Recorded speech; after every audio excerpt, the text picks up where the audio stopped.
One show only, 7:15 is when that is, and based out of New York nowadays, but has spent his time in Philadelphia. Oh, he knows the lay of the land. We're welcoming him to our studio for the first time. This is Mike Vecchione. Yeah. Hey, thank you guys for having me.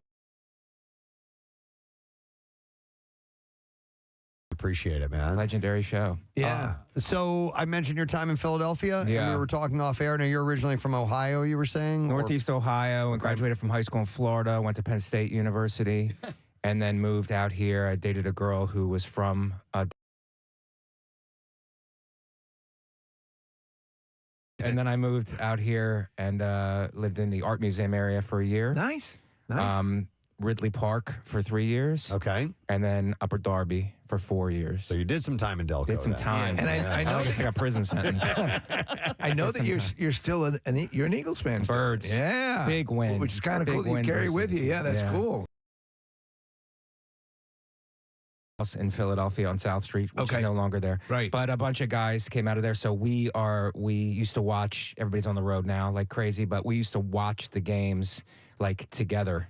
Wow. As Eagles fans in New York. You're in New York. Know, in an NFC East chasm. Are supporting the Eagles? Yeah. I mean, we had to stay tight. We never knew when one of us was going to get picked. Giants so and Jets. you went to UPenn and were you going for criminal justice? Criminal justice at Penn State, and then I got my master's from Cabrini College, which we were talking about off air. Sad. Mother Cabrini. Yeah. You said it was bought by Villanova. What's the news? Yeah. What's the gossip? Well, Cabrini, essentially enrollment was steadily decreasing, and so rather than close the school entirely, Villanova decided to buy. Really, it's just gonna, and so Cabrini will be folded into. And the good news is the students that go there won't miss out on a college education. Will start or have to start over. So my degree is worthless? Is that what you're telling me? Not worth the paper. Was it was special ed? Were you? Yeah, special ed, masters in special ed. And then I taught in this area. I taught at Woodrow Wilson Middle School on Cottman Avenue. Okay. So that's why the traffic report was making me stressed. You know, it seemed like it's the same. It's like from Academy to Cottman. It's just bumper to bumper all the time. Yeah. Just count on it. You can set your watch by it. I just have a question for you because I thought the first and only time I saw you open up for Nate Bargatze. First of all, can I cut you off? The answer to your question is Wawa. Okay? Anything. It's a shorty at Wawa. No, so but and as I'm watching, as your approach to comedy is way different than I've seen from a lot of other stand-ups out there, and I love that about stand-up comedy is that there are a ton of different varieties. But you just said that you were a teacher. I'm like, did I maybe see you before at Helium? And I just have a question for you. Do you happen to have a joke in your repertoire years ago that essentially the punchline is about a kid? Okay. All right. No C word. No C word. C word, guys. Come on, I'm a Christian actor. So, no. Not C word. Could you work the C word in tonight? Is that possible? Yeah. No, try. essentially the joke kind of goes, the kid dined out another student because he said the C word. Oh, okay. Or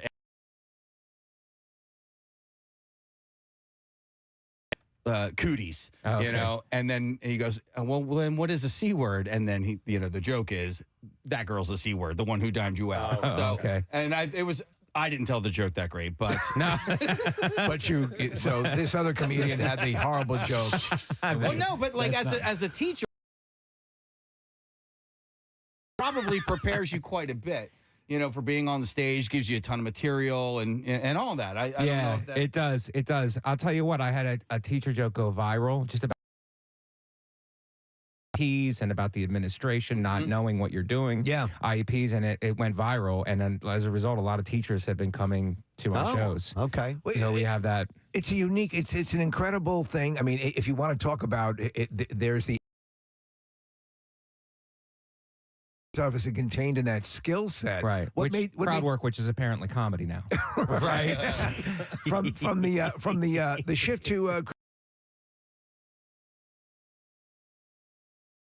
Okay. But then I realized it's like I didn't get into law school. I tried to go to, I didn't get into a bunch. My LSATs weren't high, but then I did a summer program at Widener. Yes. Maybe Widener. you guys have heard of it. Yes. So top-notch law school, and I did not get into there. Okay. So that was like a bottom rung law school, and it's like maybe I shouldn't go to law school if I can't get into the worst one. No offense to Widener grads out there, but I couldn't get into that one. So it's like, oh, maybe my brain is not a lawyer brain. And then I tell people you're a lawyer. Yeah. Oh. And that's actually better than being a lawyer because you don't have to do any of the work. Exactly. You can just lie. Mike, we don't usually ask comedians to tell their jokes. We just like to have a conversation. Sure. But I about if it went viral or It was just about a kid sleeping in class and me being observed, and administrator being like, this kid pulling me out of the. It's in his IEP. It's in his IEP. He goes, yeah, he can't sleep. I'm like, but you don't understand. That's his IEP. It's his individualized educational plan. If he doesn't sleep, he's going to throw a rather have that. Because actually, he goes, you're not doing a good job. I'm killing it right now. One of his goals is not to throw a chair through the window. So it's like, you don't understand what we're doing here, kind of. Like, we're not part of the regular school. Really. Right. and if you can tap into that teacher market, that's a loyal fan base. See the stuff you put up with, and only other teachers can probably understand exactly what you're talking about. Well, I worked at a behavioral school near Villanova. That's why I went to Cabrini. And I worked before that. I worked at Glen Mills. Okay. So in Glen Mills was around. Yeah. Yeah. I had a criminal justice degree. I worked at Glen Mills, and Glen Mills was a great. I know, despite what happened to it, but it. At Presbyterian Children's Village, and it was kids who'd been thrown out of Philadelphia schools or couldn't. They lived on campus, and it was wild. That's and I don't mean to derail here, but like a Haverford school bought it, and they are going to turn it into, I guess, kids there that had some serious behavioral problems. Major behavioral problems. So the psychologist would come in and just tell us the kid's background. And the backgrounds would make you cry. I mean, they're just really, really sad. I'm sure. I mean, the skill of being able to leave that at work when you leave work. Yeah, I mean, what most people don't understand, it's just wild because kids would come in and then they would have a school day. Right. But they would have to go from class to class, and I worked behavioral back then because I was in school to get my master's. I wasn't certified. I would sit in the hallway, and then teacher would come out, this kid's got to leave the room. I'm not leaving. And you'd be like, hey, you got to go, and they would insult you.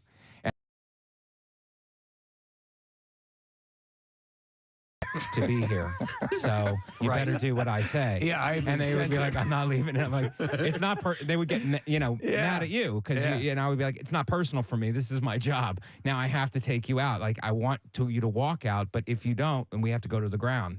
And then it would escalate, or sometimes they would walk out, but most of the time. Situation. You would wrestle, carry right? the kid. You wrestled in school, right? Wrestled, right. So you had some chops, but still, I think. Correct me if I'm wrong. A lot of teachers go in and they maybe have that like dangerous mind, sort of. I'm going to be Michelle Pfeiffer. I'm going to turn this around. I'm going to be the one that changes. It doesn't actually work that way. Shockingly, movies have misled us. Wow. So then, how did you make the leap? Finished my master's. It took me 5 years at night to get it, and so I taught in Upper Darby, which is really I loved teaching in Upper Darby.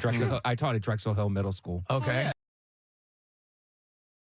Garnet Valley. I taught Garnet Valley High School. Okay. So I worked there, but I was doing open mics at night, and that was before you. Right, you're on a risk now if you're caught on. Because it was just a guy who was. In fact, I was reading the story. He was a teacher, and his material got out. And it wasn't even anything inflammatory. No. The school just thought anything they disagree with, anything. So you can get fired. OnlyFans is our Kathy's favorite. flirting with the notion of a foot OnlyFans account. I mean, like, no one would know it was me. And I could probably make, like, millions. Well, you could dub traffic. Foot traffic. Can I credit on it? I'm always angling now because of show business. Absolutely. We could go in on it together. So We would go to the Laugh House every Wednesday, Right. and South Street, and there were only 2 clubs. Cabaret. Yeah. As a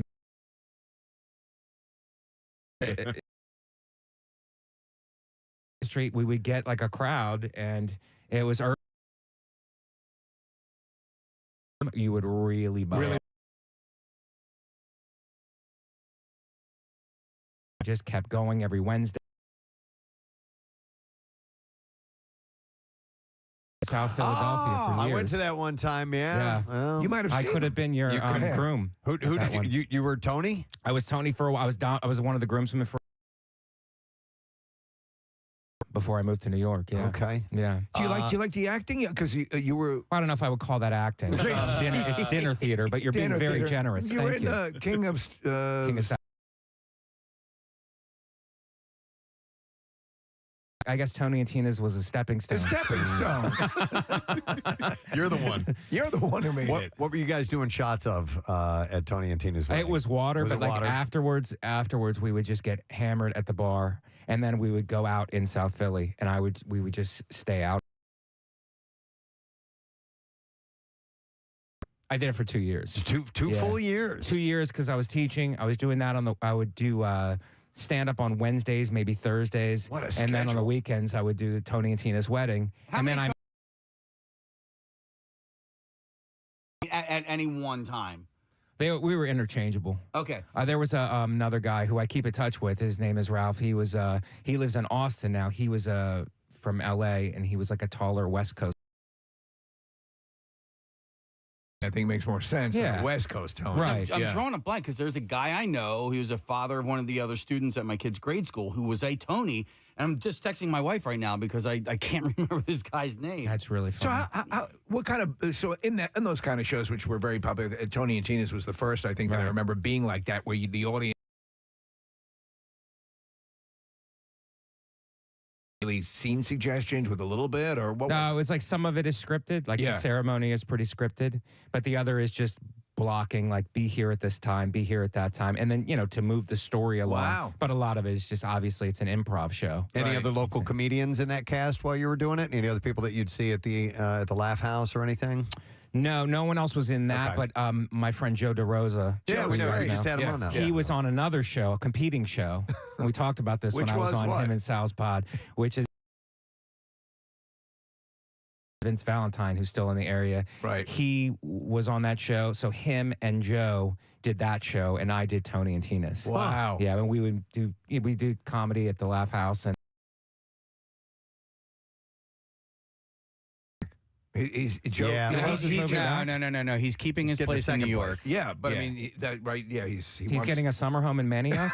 Yeah. Where is he? He's out in Phoenixville. Buck- yeah, Phoenixville. He's summering in Manioc. Is that what you guys said? Absolutely. Are we He wanted- spreading a rumor? He wanted to get away from the big city. Wow. You wanted to be near the water.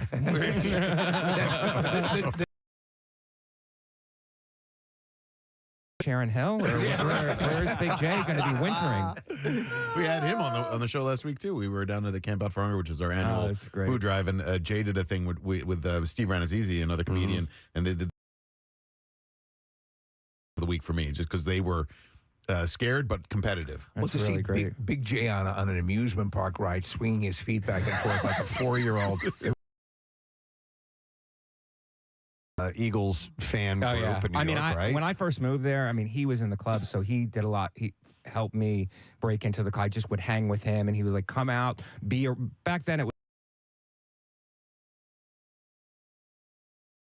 know someone who was in all the clubs, so I would go with him, and then we would watch the Eagles game. And this is before like satellite TV. We would just go to a bar, and they would have all the games on. I mean, I still think they have that, but. And we would just sit around the Eagles game and just watch. It's cool. Yeah. Well, you mentioned crowd work earlier, and Jay is obviously great at that. When you guys are hanging out as comedians, either on a pod or whatever, do you trade notes on like idiots in the crowd or hecklers or anything along those lines? As good at it as Jay is, because I've never seen your act, and I would love to at some point. But Jay handles hecklers better than I mean, anyone. he's unreal. Jay is really unreal. Most of his act, in fact, can be that. Yeah. So, do you learn from it? Because you don't want to obviously steal anything, but you can take some notes. I kind of watch Jay just like, like, oh, there's some. So good. Like Jay is so good at it. You just end up laughing and you just become a fan like everybody else. Well, like, it's like crazy. Watching someone go out on a tightrope. Your act, and I'm a fan. I think you're hilarious, but it's more precise. It's also, I think you have one of those theft-proof acts because you bring. Right. I think is in certain cities. But your job is to, if they're not feeling you, is to bring them in. And however you do that, I find it chastising them. Maybe if you want to give them a little jab at the beginning, like, come on, guys, I'm working very hard for you here. Yeah. Or maybe like something. But I feel like if you chastise them all the way through, that never worked for me. It's like if you want to give them a jab to wake them up, that's fine. But like try to bring them in, right? Well, I give you credit because a lot of times I did stand up years ago, and you'd see you go for the quick laugh or the short, okay. But to work something and you say, I got something here and I know I'm going to take a couple of battle scars and getting this to work, that takes balls, It's balls, and sometimes it's kind of fun. Like sometimes you'll have them, and then you'll want to turn them on purpose. Right. Like sometimes I'll have them and I'll go, I'm wearing a green jacket. I'm sorry about this jacket. I pretend to be a veteran to board flights early. And the crowd will go, oh.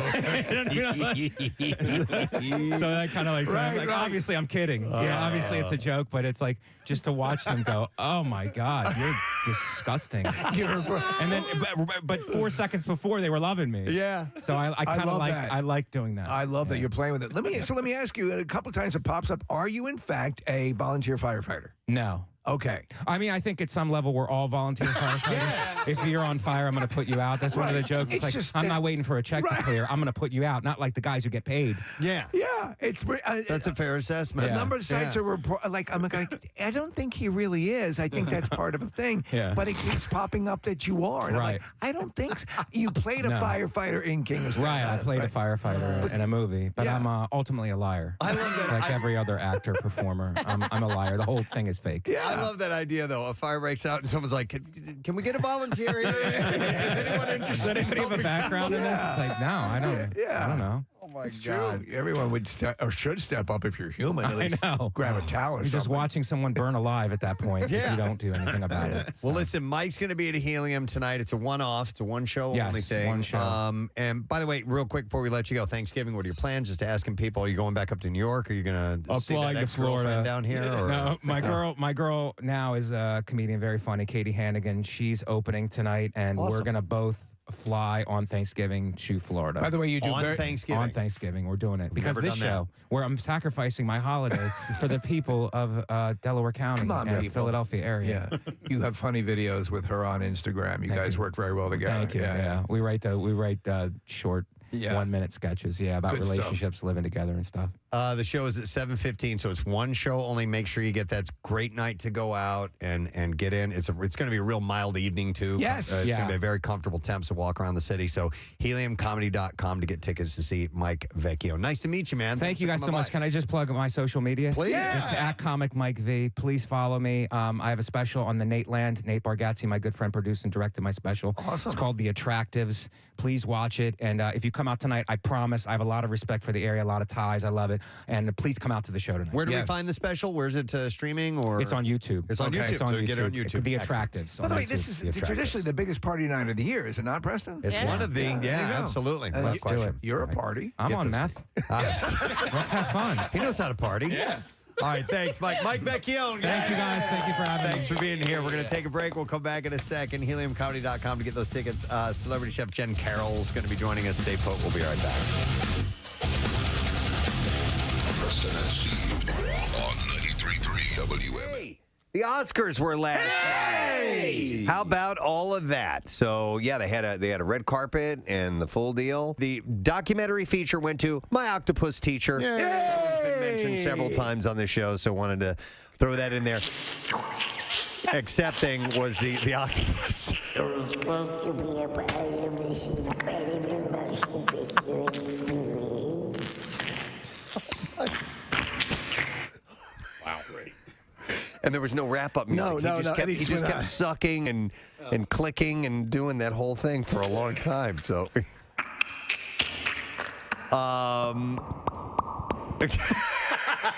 Is that him walking up? Suction cups, yeah. That's him walking up to the podium.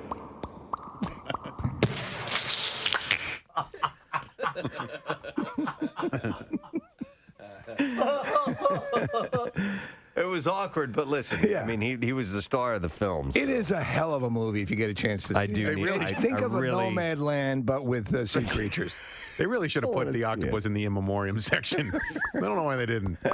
Did he die? Well, he's an octopus. I mean, the movie long came out can like you 2 live? years ago.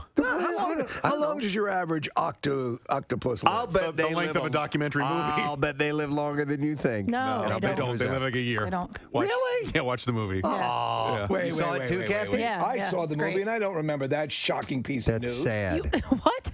Poor thing. All right, well, I'm maybe gonna it was a check thing. it out. 3 to 5 years. 3 to 5 All right, years. see, they're already getting See? longer lives. See, he One- could still 1 year. He could have accepted the award. I wouldn't have wasted time with this dickhead then if I was an actor. I got a little living to do, baby. All right, Yolanda Hadid is in love with. Thank you, Casey. You're welcome. In love with her daughter Gigi Hadid's daughter Kai. So she loves her granddaughter? She does. Oh, my Steve. God. That told So you. who got the scoop on this The one? news is big here this morning. Wow. Don't go to press yet. Yeah. I've got something. She shared a tribute. Yolanda Hadid.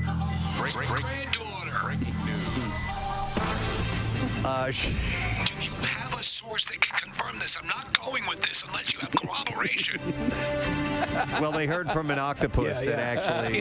in a parking garage. Yeah. The octopus was in the shadows, but I have it on good authority that Yolanda Hadid loves her granddaughter.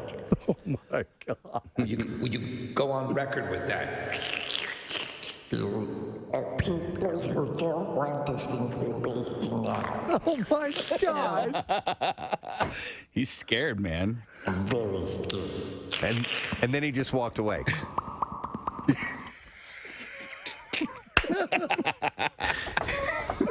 That's my new favorite thing. The octopus walking away in a cavernous room with lots of reverb so you can hear it. I can see you're an octopus, even in shadow. He's got a trench coat on. He doesn't even need a trench coat. He has got like this amazing camouflage.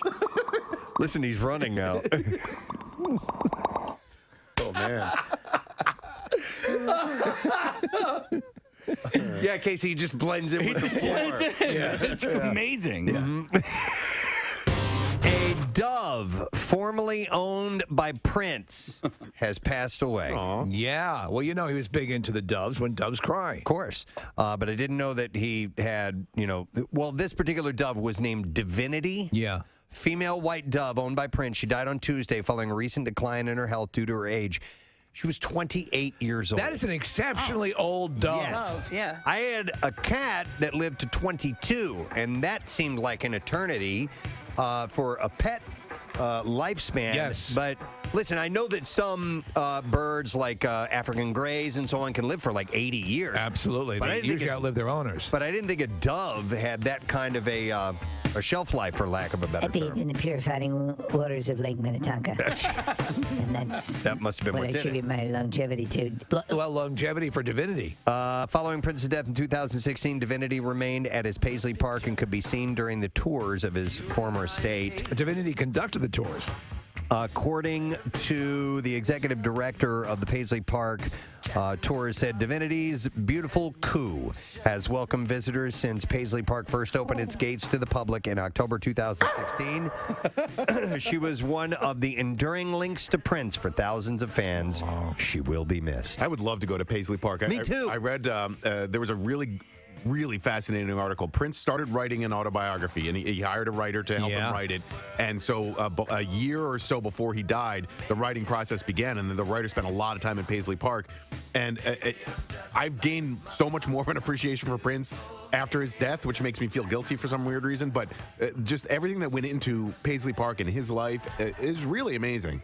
I was just watching a replay of yesterday of him at the Super Bowl when he did the halftime. God. It was awesome. Yeah, and I've his version along with Danny Harrison and Tom Petty of "While My Guitar Gently Weeps" from the Rock and Roll Hall of Fame induction ceremony years ago is just unbelievably great. The outside of Paisley Park looks Looks like a school or a warehouse or you would something not. like You would that. have no idea. What I haven't seen are pictures of the inside. It's pretty amazing. I mean, it's like a modern Graceland. Like it's Prince through and through. Our old boss has been to parties there, Jim McGuinn, because he's a program director in Minneapolis, and that's where it is. That's cool. So, yeah. I would love to Elevator go. inside and all the whole deal. So, in addition to Divinity, Prince also owned a dove named Majesty, which, according to reports, were quiet. Both of them were quiet in the immediate days following his death, but they perked up after hearing his music. I don't want to talk. And a new generation of doves will continue to live on. This is what it sounds like when doves cry.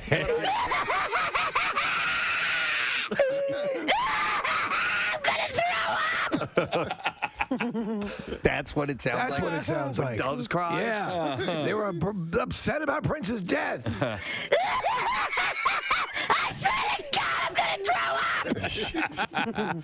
throw up. Oh my God! Hey, are doves the same things as pigeons? No. No, Not even related. close. They are related. Yeah, they're in the same bird family. That's what I mean. If you look at their Right. license, there's a delineation. Okay.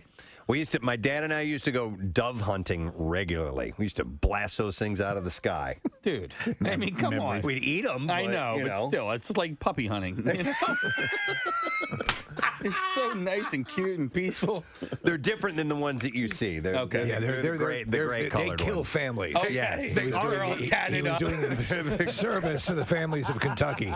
They are literally the symbol for peace, however. Yes. I was completely eaten by a dove today. Anyone kill them for us.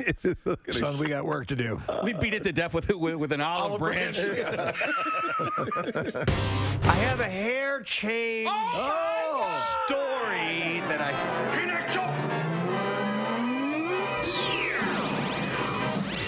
That's a cool sound effect. After splitting from her fiance, Dale Moss, Bachelorette alum Claire Crawley is ready for love and a new pink hairdo. Oh, yeah. That's right. I saw it. Yeah? I've not seen it. It's not over the top. It's not crazy hot It's pink. light. She says she wanted to show that she could do something crazy. Okay. As we observed, everything she's done shows she can do something crazy. Oh, you're right. It's a nice pink. It's like an ombre. Yeah. Yeah, okay. She didn't go. I was thinking like shocking. Like Katy Perry when she had super pink hair. Anyway. Getting the tattoo of Florida on her forehead. Did you see that guy? I did. He's got a tattoo of the state right on his forehead. Ridiculous. All righty, buddy.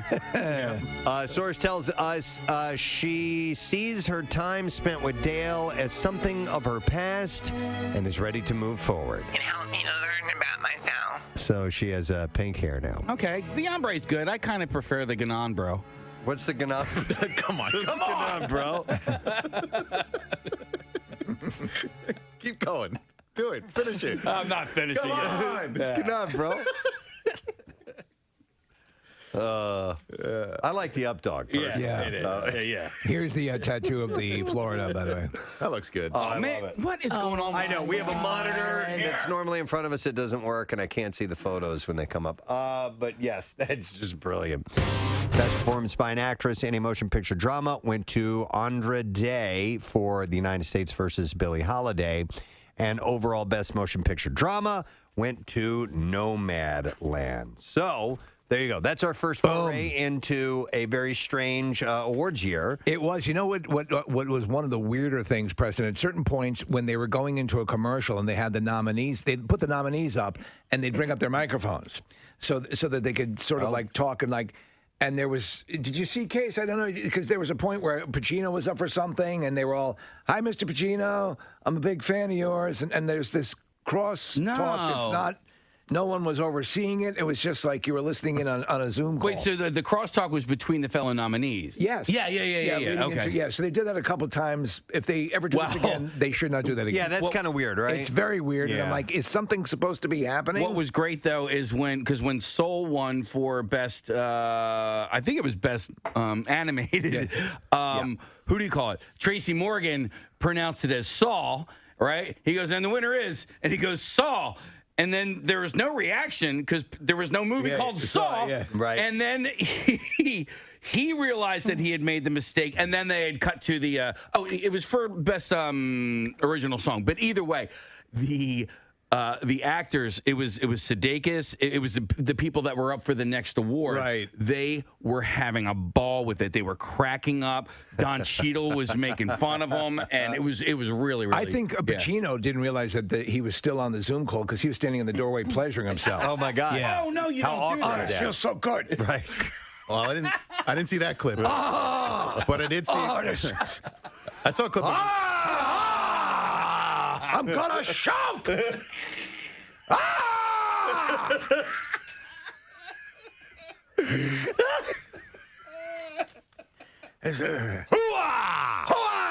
Oh my God! Splat. All over my walls and when my children play with their toys. From 93.3 WMMR. Hey, before we welcome our guests, we're going to do a quick bizarre file. So let's go ahead and do that. WMMR presents Preston and Steve's Bizarre File. Brought to you this morning by Sports and Social. Experience the ultimate football party at Sports and Social in Live Casino and Hotel Philly. You can cheer on the Birds with ticket giveaways and sign merch, halftime contest, Bud Light Towers, free concession snacks and face painting, and more. Just a handful of stories, but I'll make them good ones for you. In Campbell River, British Columbia, Canada, a group of tourists demonstrated a lack of awareness about the dangers of interacting with wildlife, particularly bears. Oh, jeez. Ignoring the expression poking the bear, the tourist approached a bear that was peacefully eating, and despite the inherent risks, this is insane. You gotta be kidding. I know, right? I'm a bear. The tourist aggressively moved closer for photo opportunities and even attempt to take selfies, with one person going as far as to stroke and pet the wild bear. Now, nothing ended up happening to these people, but they are insane. I got your address. I'm gonna kill you later. The incident was shared on the Instagram account Torons of National Parks, Morons. which highlights inappropriate behavior in natural settings, emphasizing the importance of respecting wildlife and adhering to proper wildlife viewing A bear etiquette. eating. Unbelievable. Yeah, I follow Torons of Yellowstone, but maybe I should do Torons of National Parks too, because I need my to see that. God. Yeah, it's insane. It's crazy, right? Totally, man. How do you deal with it? I don't know. Yeah. It's annoying. Yeah. The Naples, Florida Police Department has arrested a woman for extensive property damage to a La Quinta Inn. La Quinta. The hotel manager said the woman was breaking sprinkler heads. Tapachio Sanchez, who was not a guest at the hotel, began damaging the property after being told by management to leave the premises. So he's breaking sprinkler heads? It's a woman, actually. Sanchez allegedly then began to tamper with the HVAC circuit breaker near the front of the building by ripping out the internal wiring. Wow. Once police arrived, Sanchez tried to elude officers by running into a nearby Olive Garden. Officers found her. Unlimited breadsticks. They found her with a dog in the restaurant bathroom, and police described her as speaking in nonsense. What? The manager reported that Sanchez allegedly damaged 8 sprinkler heads and tubing, with an estimated damage total of approximately $2,000. Drugs playing a part in this? And the HVAC circuit breaker. They did not say that, but I always thought that if you messed with the sprinkler heads, you'd set off the sprinkler system. Right, yeah. The dog was turned over to Domestic Animal Services. I don't know what the hell happened. And returned to its She owner. picked me up. She's running around like a lunatic. Sanchez I was waiting on a lasagna. was transported to the Naples jail.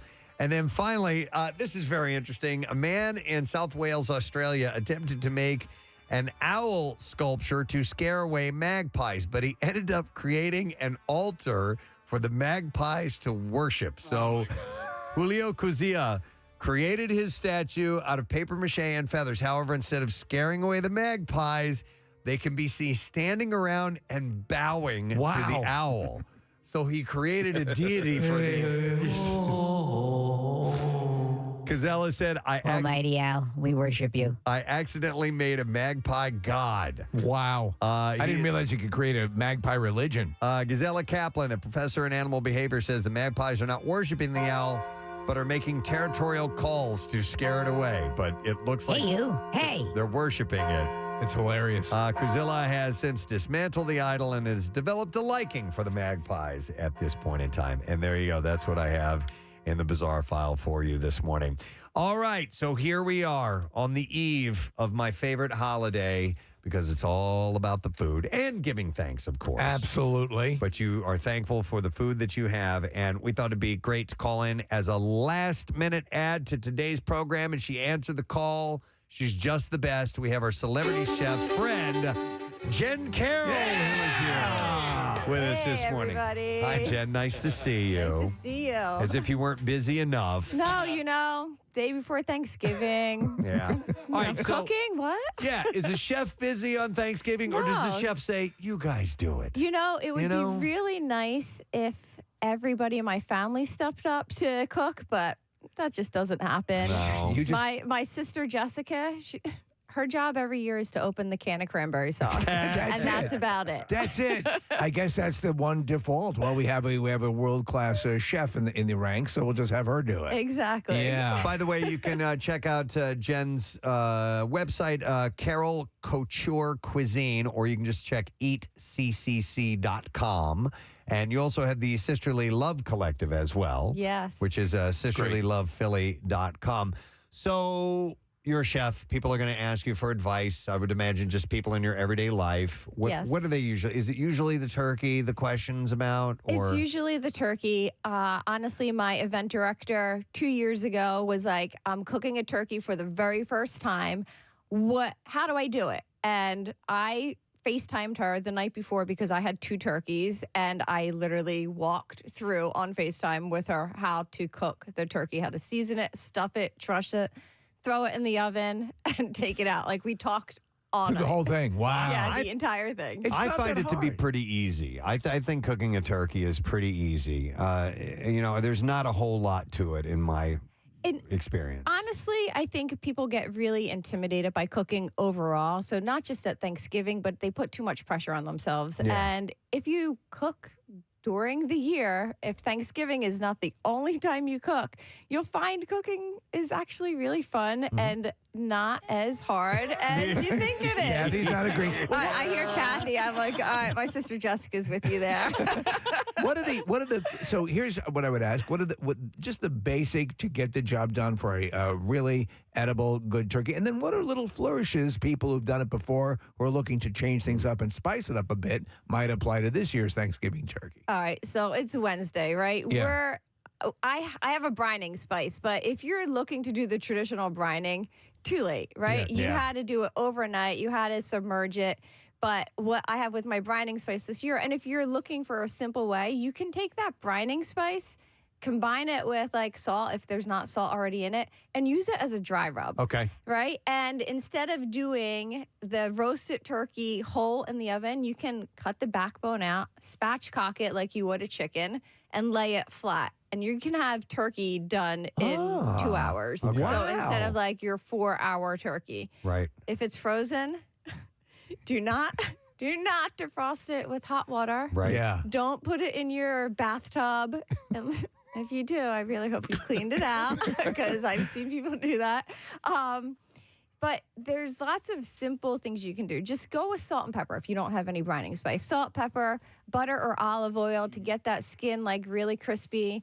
And if you like aromatics, throw in there some like citrus into the cavity, garlic. That will really get that flavor going through the entire like breast without having to like do all of like the extra chopping and everything. I Just love like that. and parsley and thyme, like herbs. Throw all of that into the cavity or underneath the bird if it's spatchcocked, and all of that stuff will flavor it as it's cooking. So there's lots of simple things that you can do. I love that idea of split. Have you ever done that, Preston? Split it and cook The spatchcock? No, I've never attempted it. 'Cause cooking the turkey that way, like, is sort of genius, I think, right? Right. And so here's the debate. Stuffing in the bird or out of the All bird. right. Right. All right.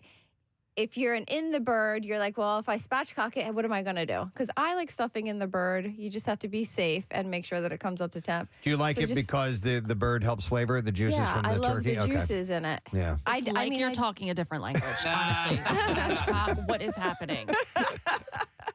All right, you're cutting the backbone out, and it's coming and it's laying flat. So you need it's like relaxing. It's lounging in the oven. You need a good pair of kitchen shears to make that happen. Yeah. Right? Okay. Yeah. Real quick, because I have directions to roast my turkey.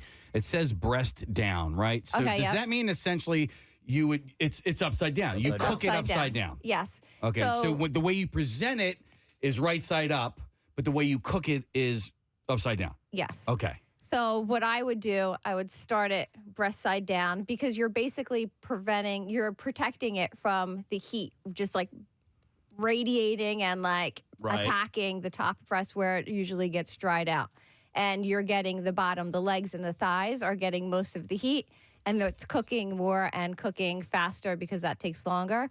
I would flip it back over with your last like 20 minutes. So your breast and the skin get nice and golden brown and aren't like soggy, and you're crisping up the skin. I've cooked turkeys a ton of different ways. So here's my issue with the upside down, and maybe you can help me out with this. When you do cook it breast side down, when it's in the roasting pan, it's like there's like a grate, a grill almost that you set it on that holds it. So the weight of that turkey pushes down, and then I get these imprints on the breast. When it's done, you just got to deal with that. It just doesn't look that great. Yeah. Okay. All right. I'm like, there's not really any other way around it. Now, I want, and this is, I hate to give my tips about this when we have a world-class chef here on board, but years ago, I started doing this in the carving of the turkey, and I try to tell this to everybody, is I remove the breast hole, each side of the breast hole, cut it all the way up, and then cut it crosswise. Yes. And that way you're getting a cross cut, and it falls apart in your mouth and just eats better that way. And so many people still have, like you said, Casey, for the presentation, they have the whole bird and then they slice the breast that way. And I just, you know. I'm with you. I do the same exact thing. I take the entire breast off and I slice it going crosswise. I don't slice it on the bird presentation wise. Like, you're also the person that gets that outside piece. Maybe if it was my dad, he'd be happy because he likes it well done. But if you want like the part that's next to the bone that's getting like the extra flavor and has like that extra juice, it's closer into the bone. So like when you're taking the entire breast off and you're cutting it across, then you're getting all of that flavor. The only thing you got to do is you got to let that bird sit for a while because it's hot when you cut into that thing. That's a mistake. Really, it's hard to handle. That's a common mistake, right? Yep. Yes. Cutting it too soon after having it come out of the oven. Yep, and then all of the juices run out and it is dry. Speaking of juices and flavor, my mom is a really good cook, and she likes to put bacon on top of the turkey. It seeps in some of the fat, and some of the flavor gets into it as well. And then you can eat the bacon afterwards, which is delightful. What little nuanceical accoutrement do you bring to Thanksgiving dinner? Well, all right. I love the bacon. I slather mine in a garlic herb butter. And I go I go on top of the skin, under the skin, all around. That recipe's on my website. But I love the butter. If you're not a butter person, you can do olive oil, like an infused herb olive oil, to like help get the skin crisp up and add in that extra like moisture. But there's so many different things that you can do. Just talk about like the sides, right? Yes. Right. All right. I find them more fun than the turkey, to be honest. Yes. I love sides. I heard you talking earlier about stuffing, and my mom's stuffing is what I make every single year, and I make it for my entire extended family. So my dad's one of 11, my mom's one of 6. Wow. I have lots of cousins, and lots of them still live in Philly, and they come and they're like, my one cousin was like, Jen, you're making the stuffing this year. And I'm like, you live around the corner. You're coming and making it with me this year. Yeah. Why are you the slave there? Exactly. And I'm like, and that recipe is on my website, everybody. So it's on eatccc.com? It is. Okay. It is. All right. So describe your stuffing, your perfect stuffing. So the perfect stuffing, I use 3 different types of bread. I use a brioche, I use a white bread, and I also use like a 12-grain bread. I put some country sausage in there that I typically get from Reading Terminal Market. I use mirepoix, which is garlic, shallot, and onion, or garlic, shallot, and celery. I do a little bit of fresh thyme, heavy cream, and milk, and of course butter. Wow. And I mix it all together so it's like nice and wet. Like I get my hands dirty and then I put it in a pan, a butter rimmed pan, so all of that butter like goes into it, and and it cooks It's so really damn nicely. good. Oh, it's so good. It's so damn good. And I take the top off to crisp it up at the end because I like the crispy edges Me that too. are like the outside crispiness and having the yumminess inside. And if you have any turkey, like I put it in the turkey too, but I make so much that I need pans and pans. Wow, yeah. So I'm always looking for an interesting side. Like the standards that we have for Thanksgiving, obviously we're going to have the stuffing, which we cook outside of the bird, so it's dressing, I guess, formally. Mashed potatoes, of course. Yep. We will do green bean casserole, which some people hate. I know that, but we love it. It's a tradition. I think we kind of quit doing the overly super duper sugary yam thing, with marshmallows on top of that. But those are kind of the standards go to. What's something that's maybe not necessarily way outside of the box, but something interesting to add as a side? There's so many awesome vegetables out there, right? There's Brussels sprouts that are in season right now. Like you can do Brussels sprouts and you can do it with bacon. You can do like a maple glaze on them. You can add pomegranate seeds to help give like that pop of acidity in there that are really easy and like available in your grocery store right now. So there's lots of those simple things. I was saying like mac and cheese. Bump it up and add a little bit of lobster into it if you want. Yeah. Okay, No, go fancy. Jen, I had no idea because I was watching some report locally, and that mac and cheese is considered a standard side, and I've never had mac and cheese with Thanksgiving dinner. So many people have mac and cheese. It's on the table along with like cornbread and stuffing and dinner rolls. It's a very carb heavy.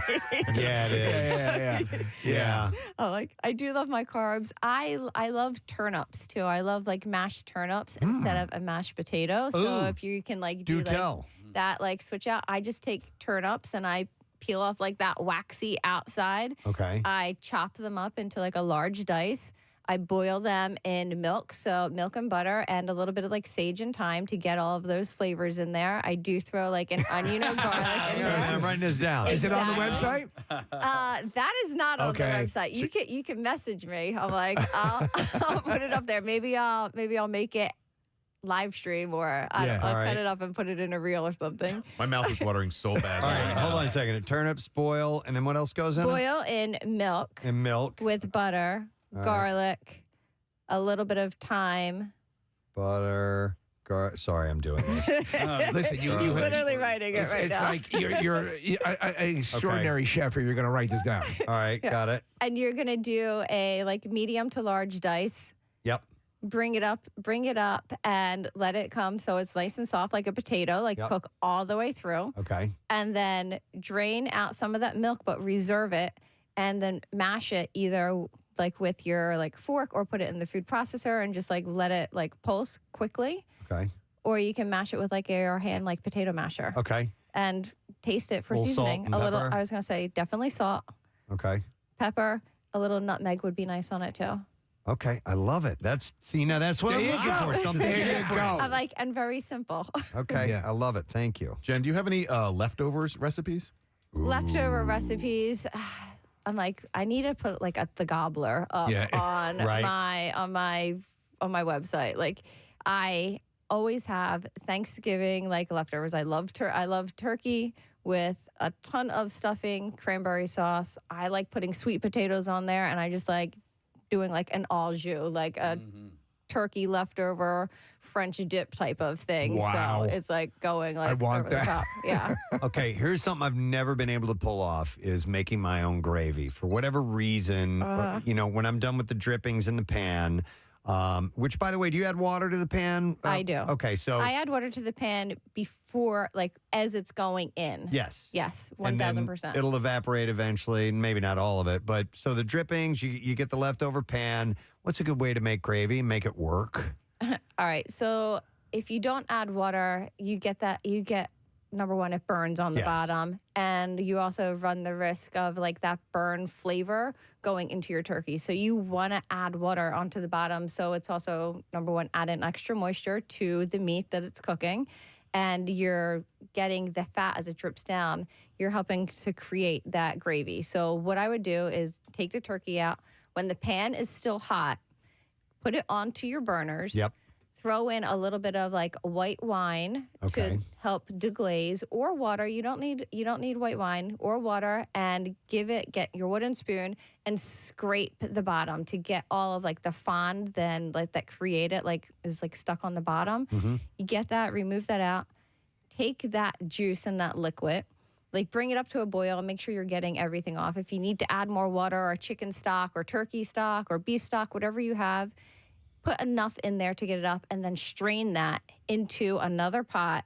So now you're going to get rid of like any like extra impurities. You're going to have like a pure, like smoother sauce, and add that into, I like to take a little bit of roux. So that's butter and flour. Yep. If you want to go without the flour, you can do a cornstarch slurry. And so to thicken it up. Roux is equal parts, right? Roux is equal parts. Yeah, butter and flour. Butter and flour. And add that in. That will help thicken any of the leftover jus that you had. So I don't want to throw this is probably where I was messing up, just throwing flour straight into the pan. Yeah. So that's the way that my mom used to do it. I think there's a risk of that burning. Yeah. And then you're not able to get everything up if you're not like deglazing right away. Okay. So you had the roux in, and then you kind of, I guess, let that reduce down a little bit. Let it reduce down. I do like having extra like chicken stock on there, so you have like an extra like base. Okay. So how about the giblets? My mom used to make giblet gravy.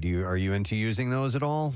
I like the liver and I use the neck and the heart, but I don't use the liver in there.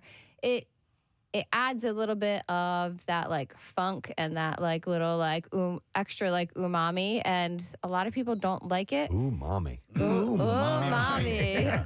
But it does add a little extra if you're into that. Okay.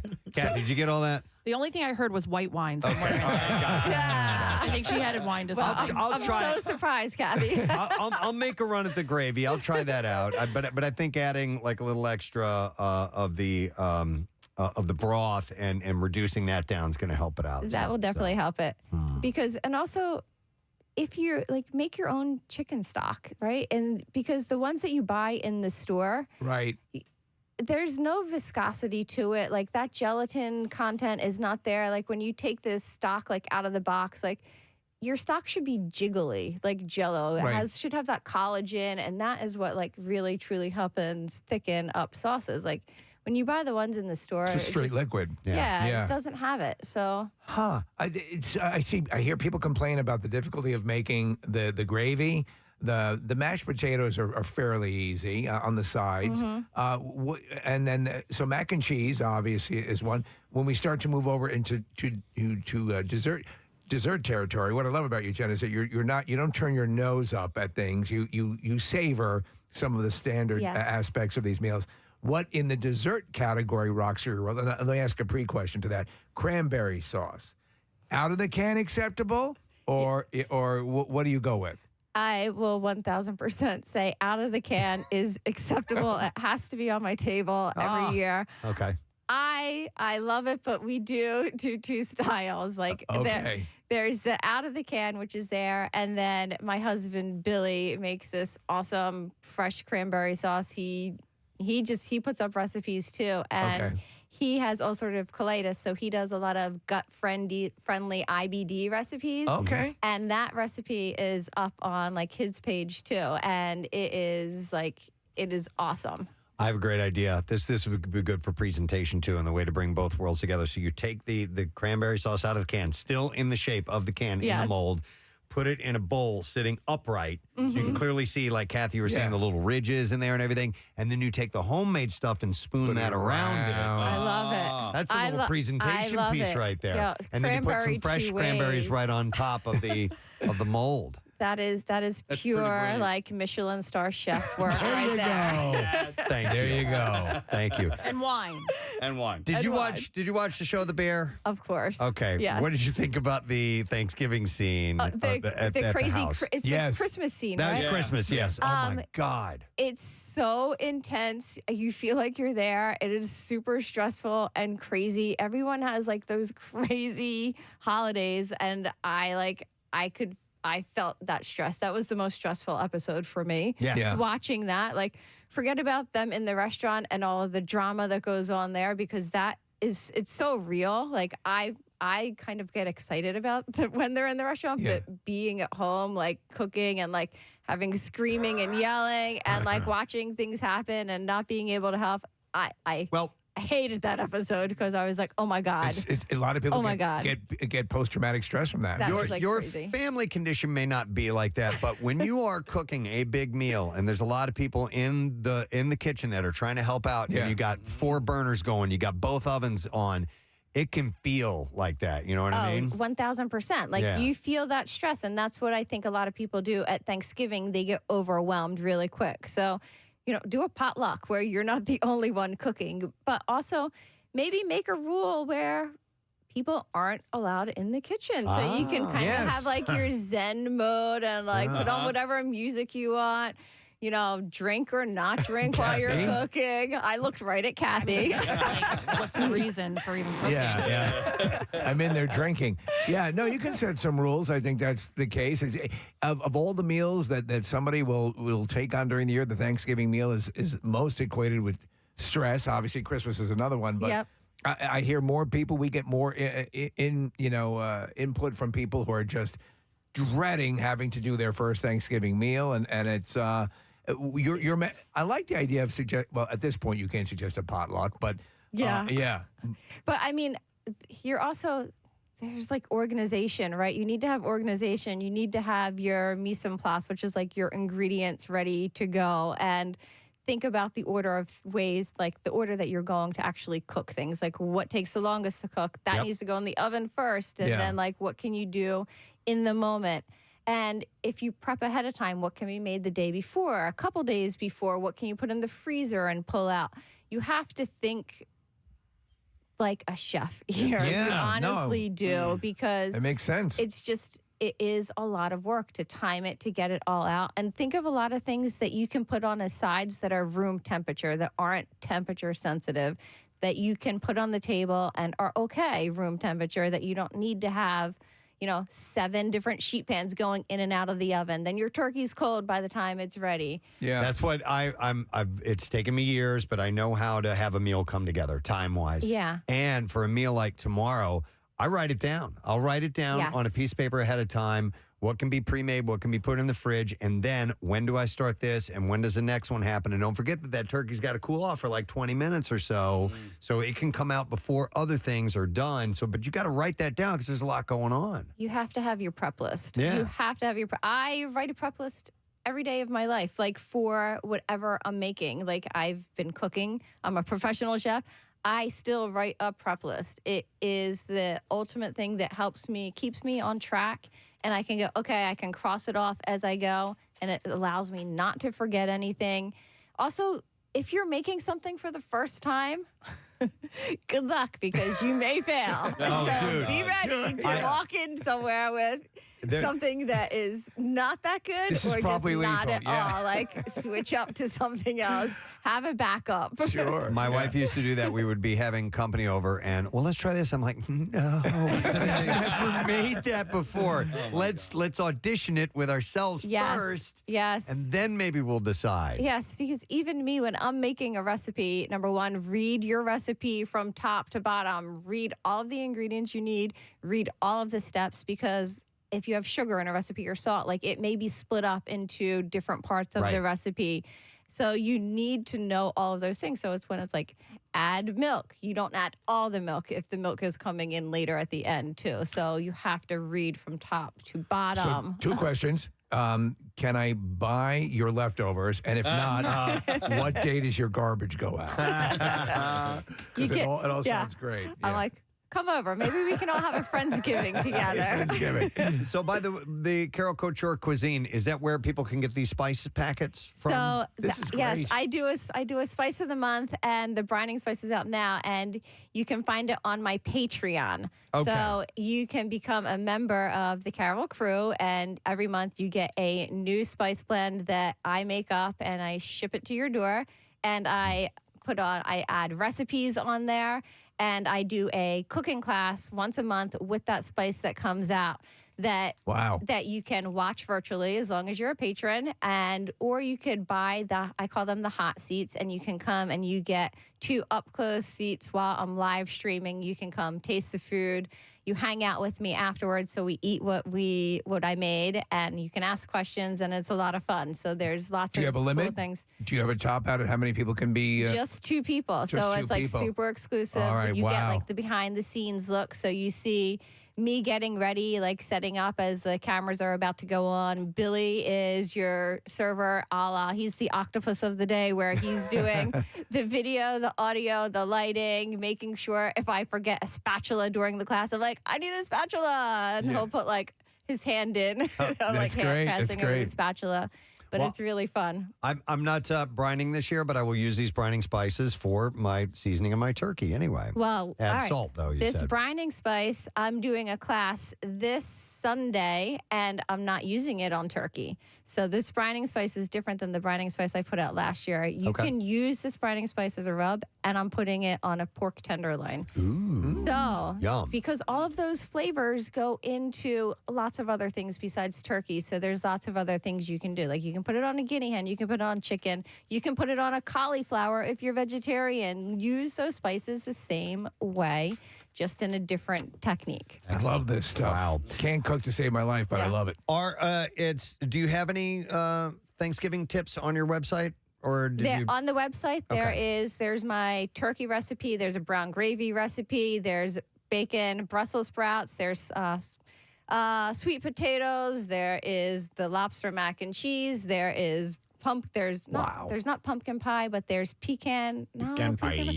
There's a bunch of different pies on there. There's a lot of things on my recipes, in my recipes, that you can go through and scroll for different sides. There's also a Tunisian pumpkin stew that, if you're a vegetarian, that's awesome to use. Lots of different things. And then my Patreon has lots of recipes too, along with videos and classes. So you can find all that stuff if you go to my Instagram, Chef Jen Carroll, and go into that link. And it has everything there. You'll find my Patreon, my website, my YouTube channel, everything. You're connected. That's where we will send people to. Yes. Chef Jen Carroll, and Carroll spelled Carroll, by the way. Thank you. Thank you for coming by this morning. We appreciate it. I learned some stuff. Thank you. Yeah. And happy Thanksgiving to you. We hope you have a great holiday. Thanksgiving. Can I plug one more thing? Yeah, please do. All right, so the Sisterly Love Collective, we're doing a holiday market at the Head House Shambles every Saturday in December, the first 3 Saturdays. So come out from noon to 4 p.m. and support all of the women makers and food entrepreneurs in Philly. Love it. Excellent. Thank you so much. Happy Thanksgiving. Happy Thanksgiving, Chef Jen everybody. Carroll, everyone. There you go. Some professional tips for you on your good way stuff. into the holiday. Most definitely. We're going to take a break. Kathy, give me a number caller for secret text word, please. 7. All right, caller 7-215-263-WMMR. Let's see if you know the secret text word. We'll come back in a moment, get a winner and more. Preston and Steve on You were expecting something like that. There were a few people who clearly were not quite up to speed on the tech. I'm going to shoot over here. That was good. Oh, man. Right after that. Yes. Sorry, Nick. No. This is also comedic. He fell asleep.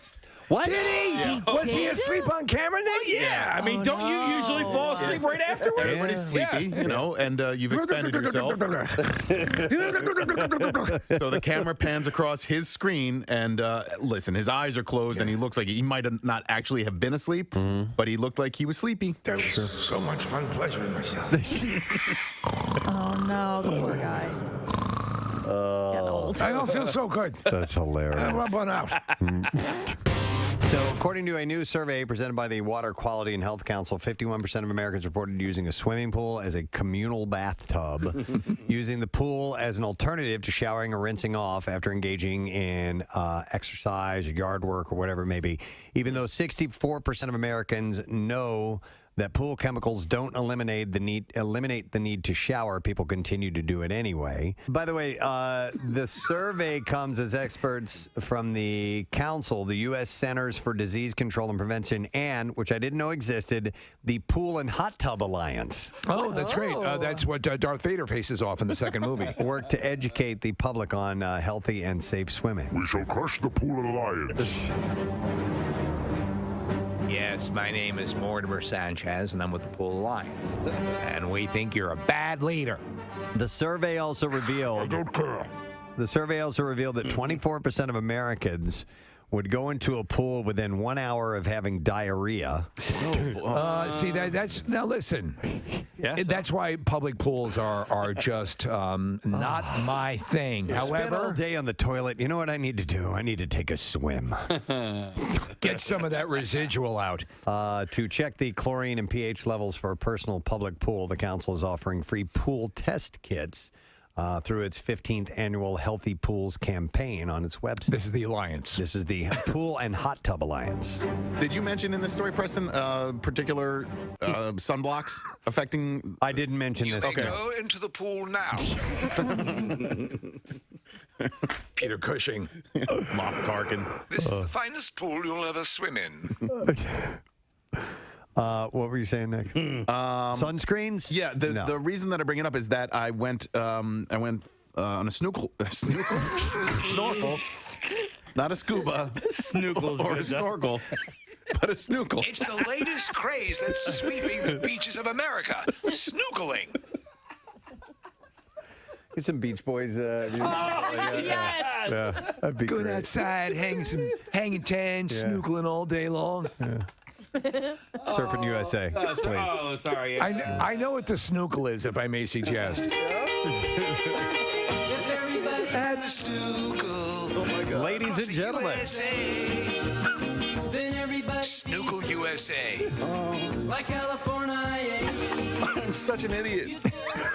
All right, anyhow. Snorkeling. Oh, yeah. I went snorkeling, and you weren't allowed to wear. Feel of a snorkel at dawn. You weren't allowed to wear the sunblock that you brought. You had to use the sunblock that they provided for you, and it's because the sunblock that most people wear is pretty damaging to the reef. And I was wondering if it would be damaging at all to like a pool filter or to the saltwater. These are all good questions. Whatever, yeah. Because some of the chemicals are pretty arch and can have that effect. Yeah, and I've been snorkeling many times in my life, but this is the first time ever on a snorkel trip where I had to do this, and you weren't allowed to wear what you had, what you brought. They provided. They provided it for Do you you, remember yeah. what it was? What type it was? I don't. It was like an industrial vat of It was called Reef Killer. Yeah.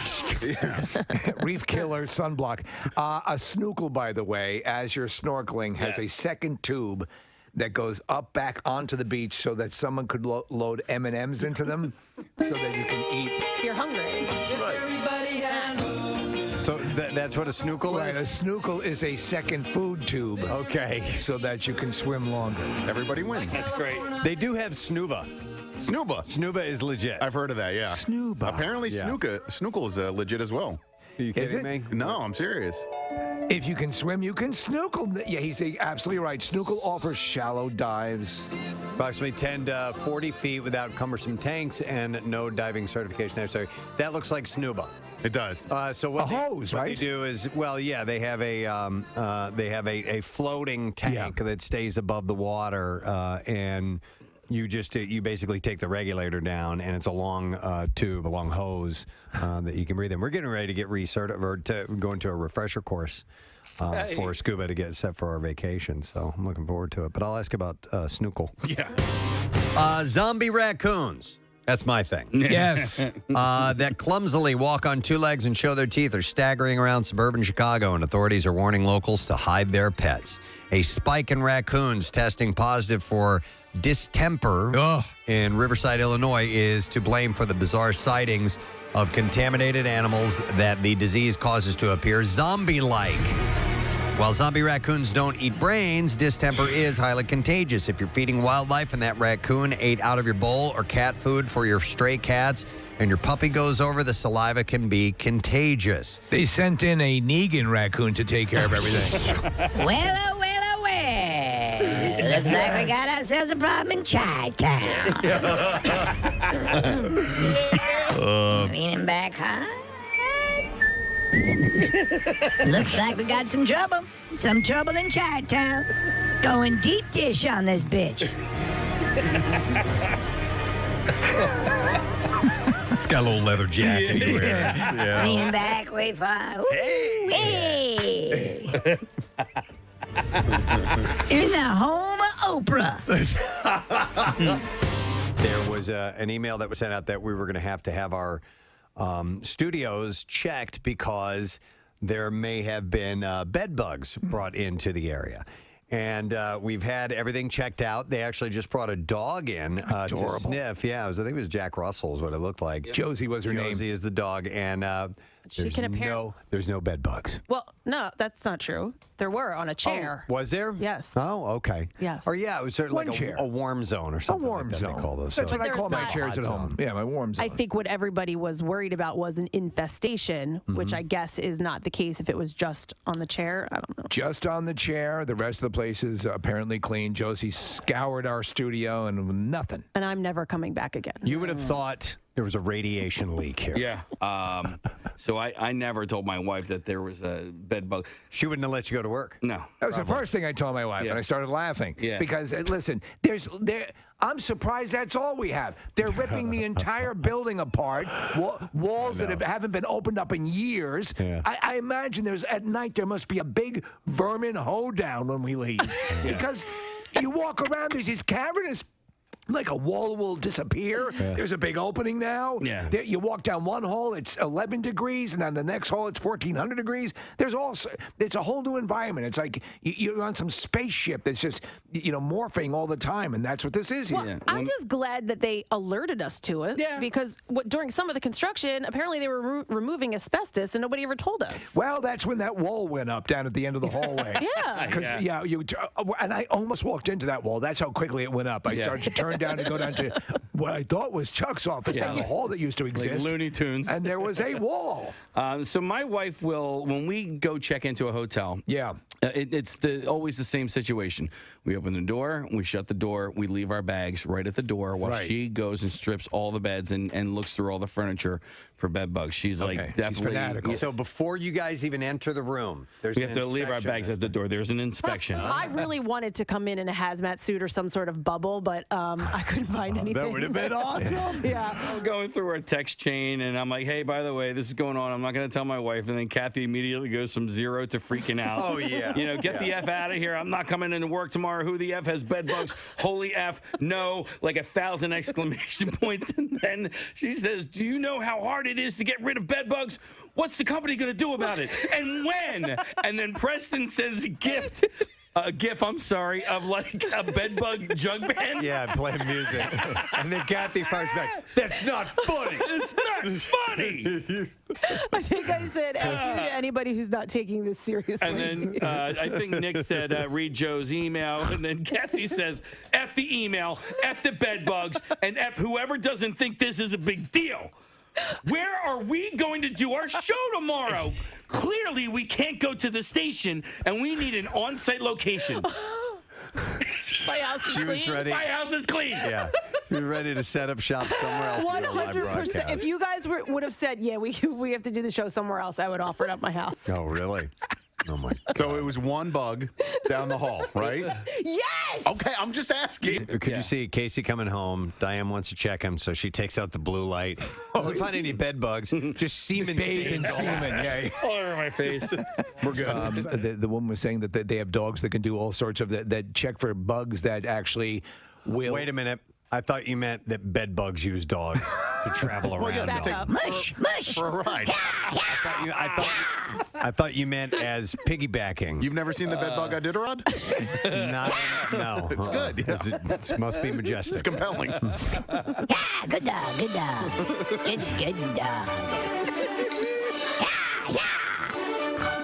I love being out here in the open range. Yeah.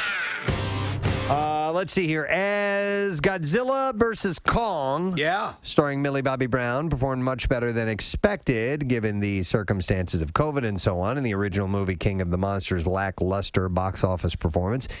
A threequel is expected with Adam Wingard's Queen, David Bowie, the classic, Under Pressure. 93.3 WMMR, it's everything that rocks. It's 10:27 and the Preston and Steve Show. Wednesday/Friday morning. Yes. Feels a lot like that. But we're doing Wednesday things on a Friday vibe. One of the Wednesday things is secret text word. And we were looking for caller number 7. We have caller number 7, and that is Debbie. Good morning, Debbie. Good morning, Ed. Good morning to see you, Debbie. What is our secret text word, please? The word is yams. She's right. Yams is correct. All right.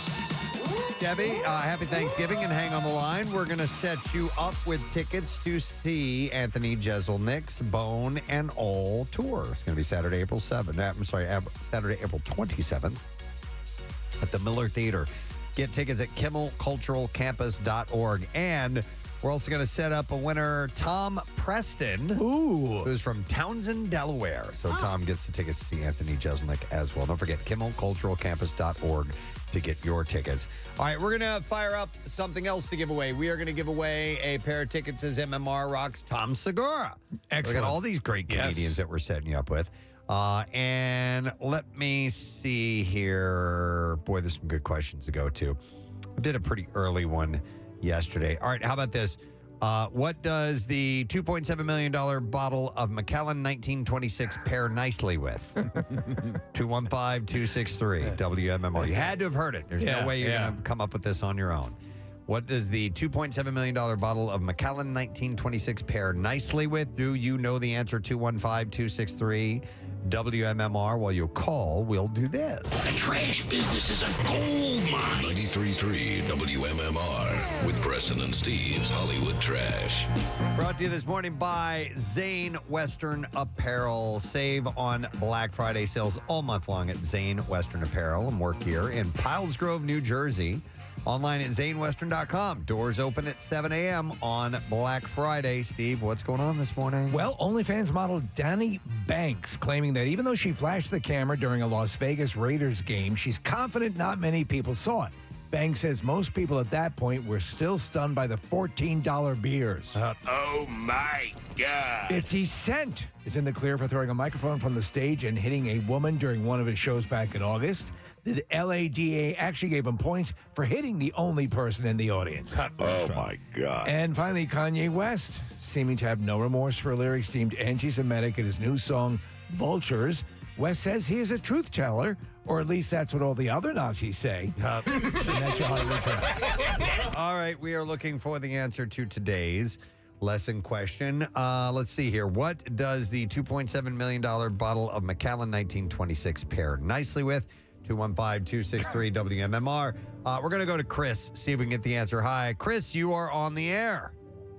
Hello. Hi, Chris. All right, so what does the $2.7 million bottle of Macallan 1926 pair nicely with? Milk and crackers? Yes, milk and crackers. That is correct. Hang on the line, Chris. We are going to give you a pair of tickets to see Tom Segura Friday, February 2nd, Hard Rock Hotel and Casino. That's in Atlantic City. And tickets for both the February 2nd and 3rd shows are available now at Hard Rock Hotel, AtlanticCity.com. Now, Preston and Steve's Music News on 93.3 WMMR. Can't you give me a straight answer anymore? Brought to you by Family and Company Jewelers. Save big at the Passing of the Torch sale, November 27th through December 2nd. Watches for him, diamond studs for her, and yes, even engagement rings will be on sale. FamilyJewelers.com. I'm going to start with a reminder. Yesterday, we announced Rolling Stones coming to town Tuesday, June 11th, Lincoln Financial Field. Tickets will go on sale Friday at 10 a.m., and we are in day number 2 of the 13 days of the Stones on MMR. It's very exciting. We need to make sure that you go and check and see what today's song is and what hour it will be played in. What will it be? And then you'll be the 25th caller when we play it, and you can win a pair of tickets. By the way, randomly popped up on Instagram the other day, Steve, the way you said that just now was the old bit where it's Mick Jagger sitting in front of a mirror, and on the other side is Jimmy Fallon. Right. And they're like talking to each other like he's Mick. I was laughing out loud. It is so funny because he's doing that voice, that outrageous, version of Mick right back to him, and they're both playing off it. It is so damn funny. So he's got a great sense of humor as well. He does. Mick. Yeah. So the song of the day, Cheat Sheet, is available at WMMR.com. The pre-sale is on Thursday, by the way, the 30th. And it's another chance to win tickets online at WMMR.com on top of all that. Do you remember there was a show? It was a short-lived sitcom, a very short-lived sitcom that involved people who were attempting to kidnap Mick Jagger. No. Sofia Vergara was in it. No. Do you remember? Anybody remember this? It was Nick. Can you do a little searching on it? Sofia Vergara was in it. Mick Jagger was part of it, and it was a short-lived sitcom. But yeah, it was. He's funny. Interesting. Yeah. No, I was not aware of that. Nick will look that up. We'll see if we can figure that out. Mark Knopfler has decided to let go of more than 120 guitars and amps and put them up for auction. How does he hold all those? No, he's not holding on to the one. No. Yeah, the Dire Straits frontman said, wherever I go, I'm still crossing the street to look at guitars in the windows of music shops, and I've done that since I was a little kid. I've lived with this love affair for over 60 years. I love Mark Knopfler. Leading the collection I love you, Mark Knopfler. Knopfler's 1959 vintage Gibson Les Paul Standard, which he used for performances as well as several recordings. Another important vintage guitar he's had since the late 1990s is a 1958 blonde Gibson ES-335 and a 1983 Les Paul Standard that was used to record Money for Nothing. He said, it's time to take some of these treasured six-string companions out of their cases and leave them in their care of Christie's to allow them to have new adventures with new owners. You can be sure I'll be sad to see them go, but we've had wonderful times together, and I can't play them all. So the auction will take place on January 31st. The name of that sitcom is The Knights of Prosperity. Originally was called Let's Rob Jeff Goldblum. Then they changed it to Let's Rob Mick Jagger. And Donald Logue, Sofia Vergara, as you mentioned, Steve. Maz Jobrani, remember Maz? Yeah. Yeah, he was one of the stars, and it lasted less than a season. Of course. It's a pretty dumb concept. Yeah. Then we have, following the successful theatrical run, Billy Idol State Line will stream on demand this Saturday, November 25th, starting at noon Pacific time. That's a state line right there.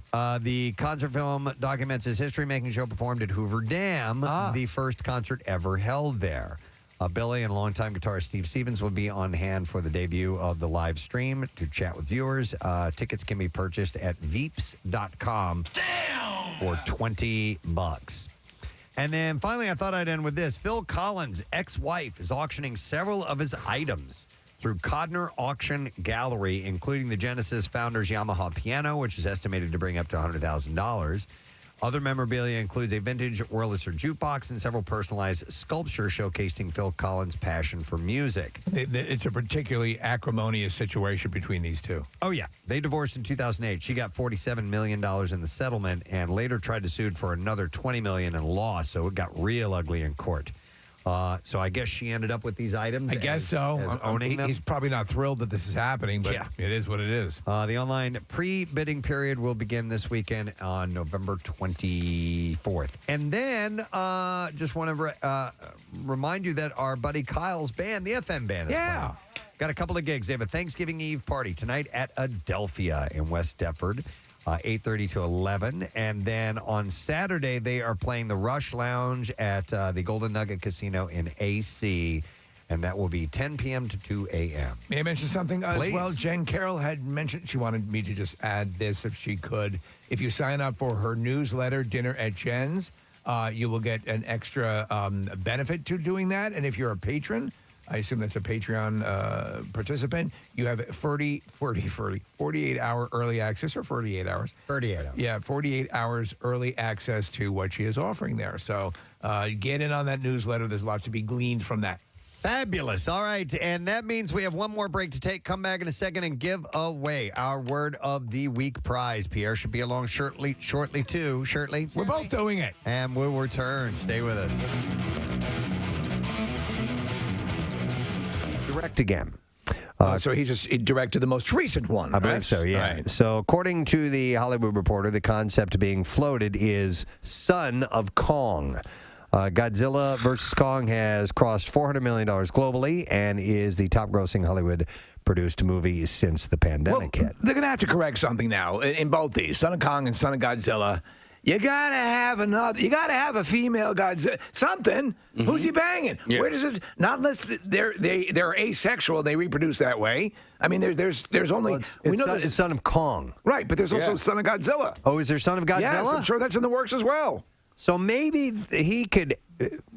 reproduce asexually. I don't know. We don't know much about Godzilla. He's kind of a mystery, but definitely not Kong. Well, Godzilla Definitely could. not. No, he's more. Yeah. He's a simian. He's a mammal. Why do we assume that Kong is a man? Wouldn't We see know it. He's all man. Well, I don't know. Wouldn't he be Queen Kong? Yeah, he'd be Queen Kong. Okay, fair point. But I didn't see any low-hanging fruit, so to speak. Yeah. Yeah, they left that out. In fact, can you on apes, or do they? I've never. Is there junk external? That's a good question. Apparently, it's pretty small. I remember. We talked one point about animal genitalia. Yeah, but even on Kong, it would be big enough. You're right. But I mean, it'd be the size of a proportionally VW, you know. Yeah, it'd be the size of me. Be as tall as Steve. I want to see King Dong. I want to see it. There actually was a movie called King Dong. Of course, there was. Yeah.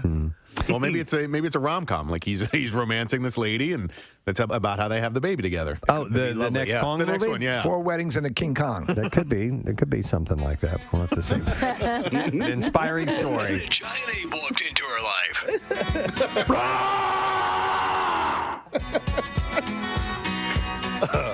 All right.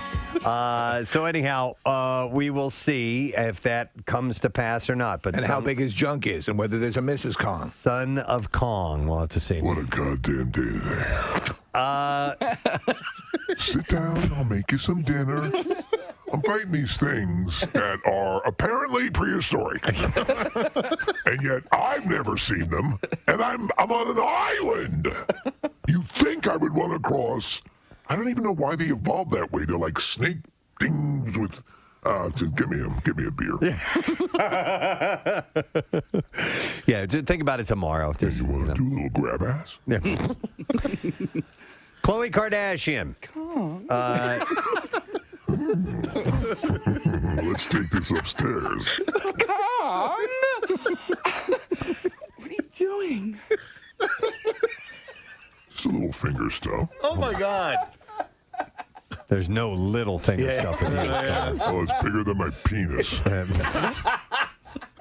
No, it's perfect. A lot of gorillas are like that. It's okay, baby. It happens. No, not to me. It's those dumb lizard things that I met today. You can't stop thinking about it. I'm just distracted. Forget about the lizard things. Come upstairs. Let's have some oysters. Okay. Should I move on to Khloe Kardashian now? Okay, thank you. Same size. I have the floor now. Maybe that. There you go. King Kong marries Khloe Kardashian. Today, it was, I guess, 25 years ago today, or recently, within the last week or so. I think it's today. It's a magical day, or at least a magical time. You can sort of feel it in the air. Yeah, you even look outside. Yeah. The trees are swaying, I think, in honor of the fact that it is the 25th anniversary of the movie Twister. Yeah. A legendary film. Oh, my God. Legendary, horrible film. I remember looking forward to going and see. I took my mom. She was visiting in town, and I took her to go see the movie. And the big hook were the effects. That's it. At the time, the effects were kind of groundbreaking. The CGI depicting these tornadoes. And they were amazing for the time. They did a great job. Yeah. It was such a stupid movie. The whole concept. It was just piss poor. Yeah. The rival storm chasers. Yeah. There's the corporate storm chasers and the more grassroots in it for the love of the storm. The whole background story on Linda Hunt's character, Helen Hunt's Joe Harding. Not Linda. Yeah. Very, very different. Yeah. So the Helen Hunt's story about her dad being sucked away in a twister while they were in the storm cellar, and she's always had this love-hate relationship with the storms. But it's horrible. But again, at that time, the effects-wise, you'd never seen anything like that. No, effects-wise. So here's my vivid memory of this movie. Because if it was 25 years ago today, I was just getting done my junior year of college. I was a lifeguard, and I was at my boss, the guy who owned the company. I was at his house getting all the supplies ready to clean out pools. We did apartment pools. And he talked like this. Like, his voice was like this, right? And so it's me and my little brother, and we're power washing all this stuff in his driveway. And he goes, I saw Twister last night, and those tornadoes were real. And he said that those tornadoes were real. He must have said that like a half a dozen times.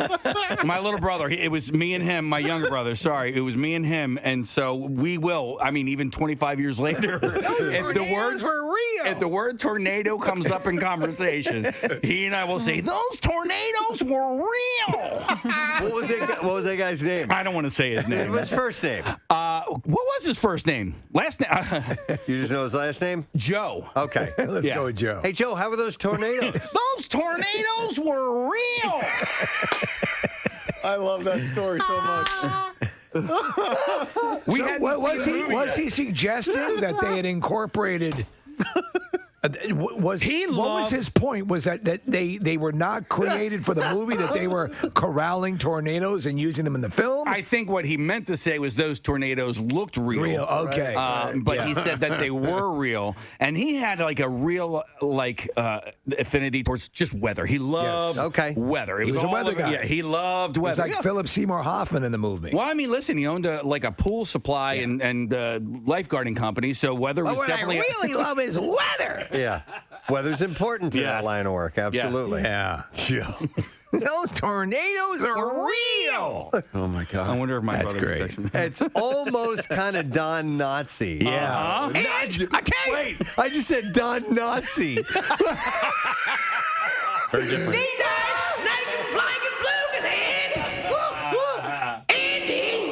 Don Nazi.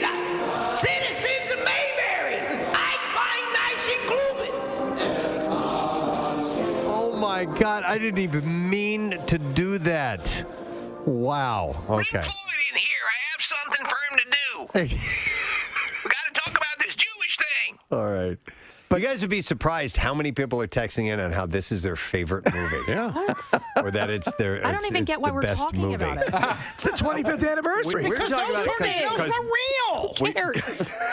I mean, come on, Cap. It was real. By the way, when Casey says that, he puts his hands by his sides. Yeah. I'm trying to like he pushes them into his sticks his elbows out and goes, "It was real. Those tornadoes were real."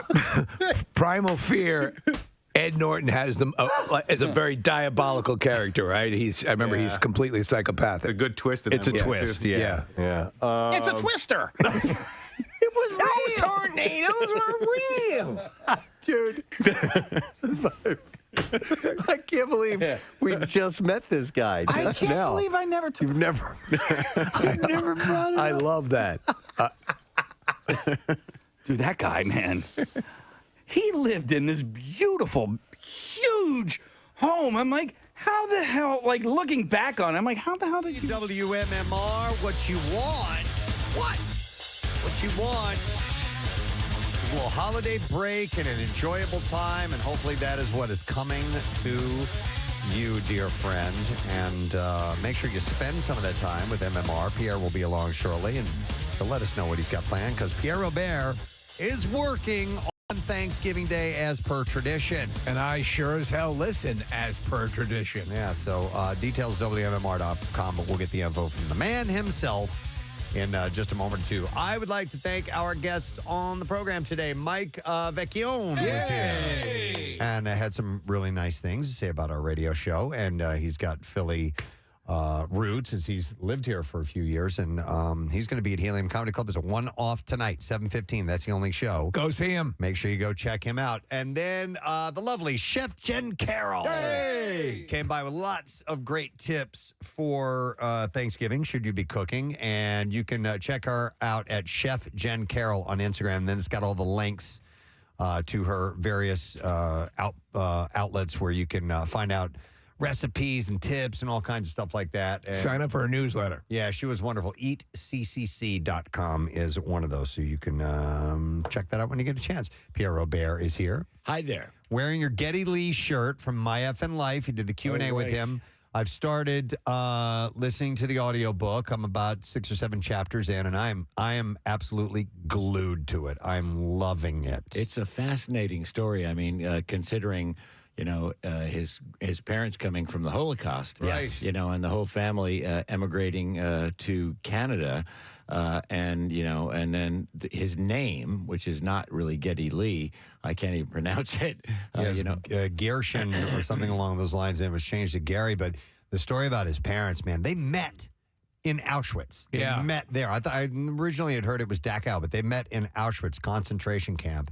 And the story that their survival story is it's unbelievable. Yeah. And then obviously he starts, I'm in the early days of Rush, or where I'm at right now with his formation and his, bond with the base and all that stuff. But it's fascinating. And he's a great narrator. I'm very, very happy. I'm very happy that he did the narration. He does the audio. He does the audio narration. It's great.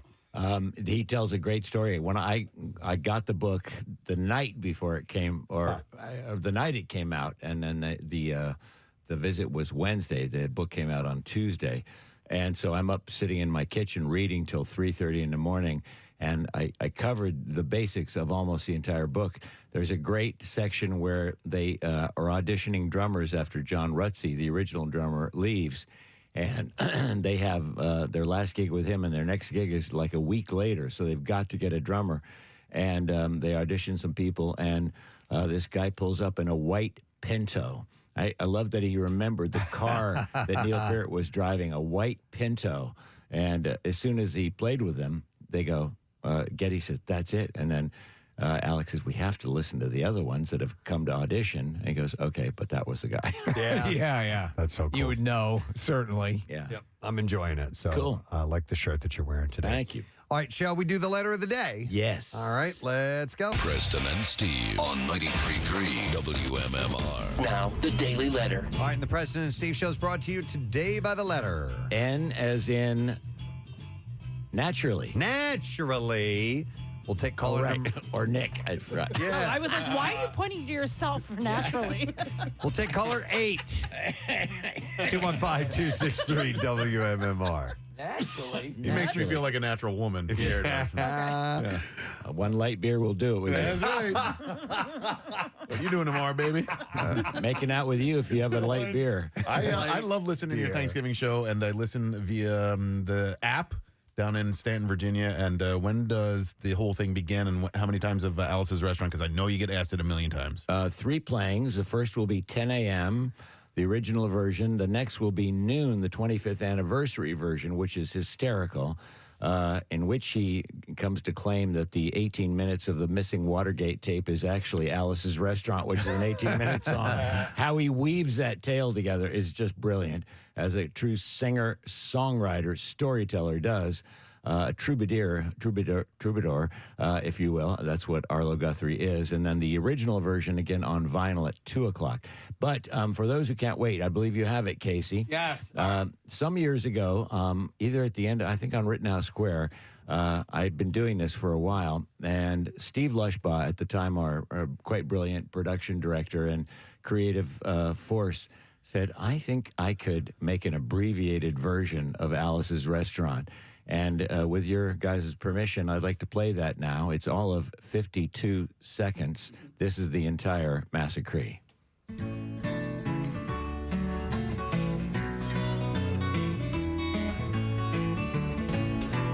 You can get anything you want 2 Thanksgivings ago. Half a ton of garbage, red VW microbus, Officer Obie, kid, police officer station, 27 8x10 color glossy photographs the next morning. Injected, inspected, detected, infected, killed.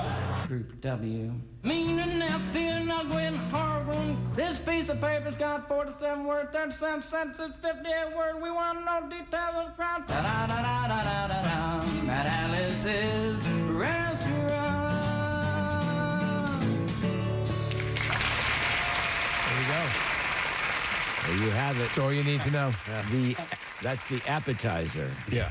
For tomorrow's meal. The teaser, whatever you want to call it. At that one point, he sounds like Boomhauer from yeah. King of the Yep. Mm-hmm. It was a quite brilliant idea, though, to abbreviate it like that. So I love that. Excellent. All right, let's get a winner. We're looking for caller number 8, and it's Joe. Hey, Joe, good morning. Good morning, Preston. How are you? Good morning to see you, Joe. I'm wonderful. What's our word of the week? 3 letters, mind you. Ton, T-O-N. Great day in the morning. be correct, sir. And we're keeping it simple this week, Joe. And it's 3 days, so we're giving you $300 courtesy of Mainline Christmas lights. All right, buddy? Thank you so much. You bet. Hang on the line. Don't forget, you can light up your holidays with Mainline Christmas lights. They will custom design, install, maintain, even store your lights for next season. Take the hassle out of the holidays and book now at mainlinechristmaslights.com. So what do you have in store for this fine Wednesday/Friday thing? I picked a ton, by the way, for all the tons of food that were announced for the Camp Out for Hunger. What a great victory that was to hear that this week. And Stones news, oh my God, two amazing things. On the show today, we will have Linkin Park, Ramones, Foo Fighters, and much, much more. And we'll appetize you some more with that 60-second version of Alice's Restaurant until you're really sick of it. And then you say, stop doing that, Pierre. And I go, okay. All right. And then join in for the real thing tomorrow. Exactly. All right. I want to thank our sponsors. Preston and Steve Show is brought to you today by Duncan, and the Preston and Steve Show runs on Duncan. Also brought to you by Live Casino and Hotel Philadelphia, voted best casino in Pennsylvania. So next week on our program, we have some good stuff coming up. In studio, Bert Kreischer. Nice. In studio, Christopher Titus. Yeah. In studio, Eddie Alvarez. And in studio, Kathy's Holiday Activity.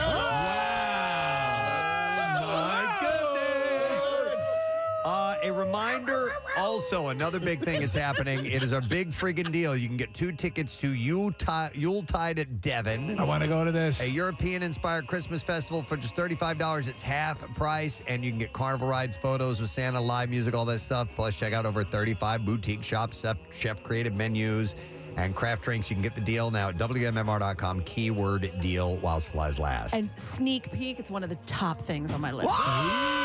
All right, so get that while those tickets last. That is it. We are done. Rage on. Happy Thanksgiving, everyone. And we will see you next week. Bye-bye.